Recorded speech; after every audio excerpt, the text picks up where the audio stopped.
Hello friends, আশা করি সবাই খুব ভালো আছেন। আজকে নিয়ে এলাম এঁচোড়ের একটি ভিন্ন ধরনের রেসিপি।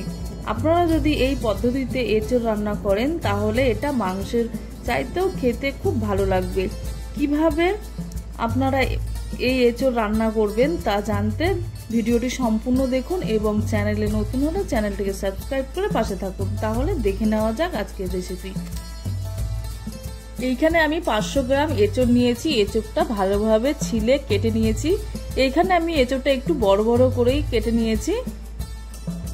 আর নিয়েছি আলু, মিডিয়াম সাইজের 3টে আলু নিয়েছি এবং আলুটাও আমি বড় বড় করে কেটে নিয়েছি। তারপরে এখানে আমি নিয়েছি একটি বড় সাইজের পেঁয়াজ কুচি, একটি টমেটো, কয়েকটা রসুন কোয়া ও স্লাইস করা আদা। আর দিয়ে দেব ঝালের জন্য কয়েকটা 7-8টা কাঁচা লঙ্কা। তারপরে এইখানে আমি দিয়ে দিব 1 চামচ জিরে গুঁড়ো, 1 চামচ ধনে গুঁড়ো, 1 চামচ হলুদ গুঁড়ো, 1 চামচ গরম মশলা গুঁড়ো ও 1 চামচ কাশ্মীরি লঙ্কার গুঁড়ো। আর সাথে দিয়ে দেব এখানে স্বাদ অনুযায়ী লবণ। তারপরে এখানে আমি 3 চামচ দিয়ে দেব টক দই।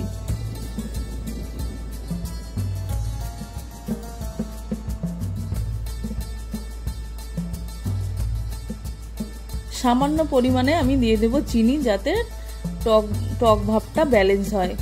আর দিয়ে দেব এবারে আমি সর্ষের তেল। এবারে আমি হাত দিয়ে ভালোভাবে সবগুলো মশলা এঁচোড়ের সঙ্গে ভালোভাবে মাখিয়ে নেব।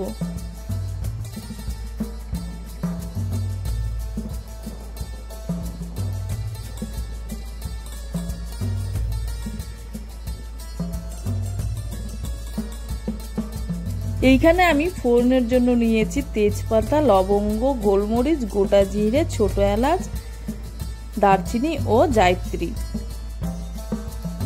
এইখানে আমি রান্নাটা প্রেসার কুকারে করব, তাই আমি প্রেসার কুকারে সামান্য তেল দিয়েছি 2 চামচের মতো। তারপরে এখানে আমি ফোড়ন দিয়ে নিয়েছি। ফোড়নটা আমি কয়েক সেকেন্ড এইভাবে নাড়িয়ে চাড়িয়ে নেব। যখন একটা খুব সুন্দর গন্ধ বেরোবে তখন আমি ম্যারিনেট করা এঁচোড় দিয়ে দেব।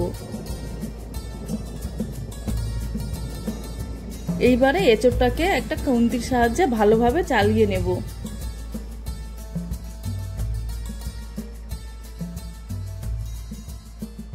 এইবারে এখানে আমি প্রেসার কুকারের ঢাকনার যে সিটিটা থাকে সেটাকে আমি খুলে নেব এবং ঢাকনাটা আমি প্রেসার কুকারে লাগিয়ে নেব। লাগিয়ে দেওয়ার পরে এইখানে আমি গ্যাসের আঁচটা একেবারে লো করে দেব। এটা আমি লো আঁচেই রান্না করব।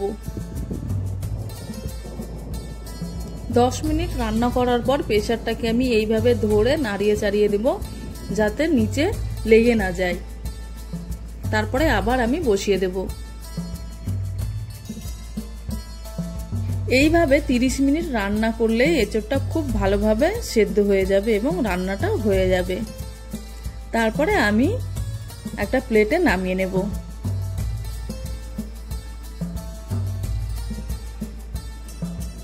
আপনারাও বাড়িতে এইভাবে করে দেখবেন, খেতে খুব ভালো লাগে। আর আজকের ভিডিওটি যদি ভালো লেগে থাকে তাহলে অবশ্যই কমেন্ট করে জানাবে এবং ভিডিওটা লাইক করবে, চ্যানেলটিকে সাবস্ক্রাইব করে পাশে থাকবেন। দেখা হবে আবার অন্য কোনো রেসিপির সাথে। ভালো থাকবেন, সুস্থ থাকবেন।